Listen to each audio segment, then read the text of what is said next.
معزز ناظرین و سامعین، السلام علیکم۔ آج ہم اپنے موضوع قرآن کا پیغام کو آگے بڑھائیں گے۔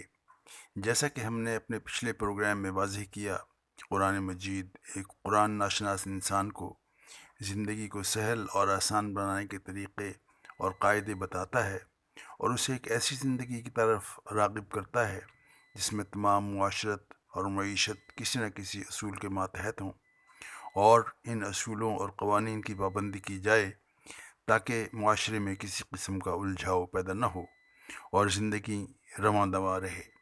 اگر ہم قرآن کے پیغام کا خلاصہ بیان کرنا چاہیں تو اس کے لیے سورہ البقرہ کی آیت 21 پر غور کریں۔ اللہ تعالیٰ فرماتے ہیں، یا ایھا الناس اعبدوا ربکم الذی خلقکم، اے انسانوں، صرف اپنے اس رب کی بندگی کرو جس نے تمہیں پیدا کیا۔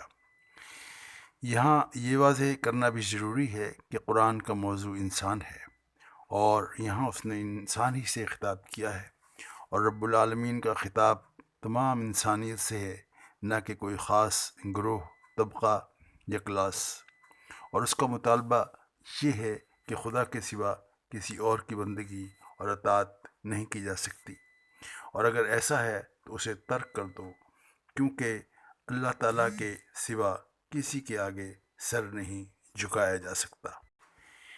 پھر سورہ آل عمران کی آیت 64 میں فرمایا، تعالوا الی کلمۃ سواء بیننا وبینکم الا تعبدوا الا اللہ ولا نشرک بہ شیئا ولا یتخذ بعضنا بعضا اربابا من دون اللہ۔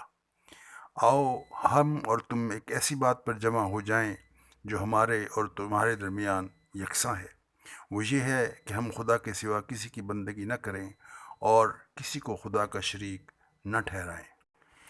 پھر سورہ کہف آیت نمبر 28 میں فرمایا، لا تطع من اغفلنا قلبہ عن ذکرنا واتبع ہواہ وکان امرہ فرطا۔ اس شخص کی اطاعت ہرگز نہ کرنا جس کے دل کو ہم نے اپنی یاد سے غافل کر دیا ہے، جو اپنی خواہشات نفس کا بندہ بن گیا ہے اور جس کا کام افراط و تفریط پر مبنی ہے۔ یاد رکھیے کہ یہ دنیا جہاں رب تعالیٰ نے ہمیں پیدا فرمایا ہے اور ہمیں سوچنے سمجھنے کی طاقت اور اپنی راہ متعین کرنے کا اختیار دیا ہے، تو یہ سب بے مقصد نہیں، اور نہ ہی ہمیں یہ طاقت اس لیے دی گئی ہے کہ انسان شتر بے مہار کی طرح جو چاہے کرتا پھرے۔ سورہ مومنون کی آیت 115 میں اللہ تعالیٰ فرماتے ہیں، افحسبتم انما خلقناکم عبثا وانکم الینا لا ترجعون۔ کیا تم نے یہ گمان کر رکھا ہے کہ ہم نے تمہیں یوں ہی بے مقصد پیدا کیا ہے اور یہ کہ تم ہماری طرف لوٹائے نہیں جاؤ گے؟ اور اس کا جواب سورہ آل عمران میں یوں دیا، وَيَتَفَكَّرُونَ فِي خَلْقِ السَّمَاوَاتِ وَالْأَرْضِ رَبَّنَا مَا خَلَقْتَ هَٰذَا بَاطِلًا۔ وہ زمین و آسمان کی ساخت پر غور و فکر کرتے ہیں اور پھر پکار اٹھتے ہیں کہ ہمارے رب، تو نے یہ سب فضول اور بے مقصد نہیں بنایا۔ اب بیان کی گئی سب آیات پر غور کریں اور ایک مرتبہ پھر اس مثال کو سامنے رکھیں کہ ایک شہری کو ہمیشہ شہری قوانین کی پابندی کرنا پڑتی ہے اور نافرمانی پر سزا کا حقدار ٹھہرتا ہے۔ اسی طرح یہ دنیا بھی ہرگز ایسی نہیں جہاں ہر قسم کی آزادی ہو اور غلط کام پر پوچھ گچھ اور سزا کا سامنا نہ ہو۔ اور آخر میں آج کی بات، زبان تخت پر بھی بٹھاتی ہے اور تختے پر بھی چڑھاتی ہے۔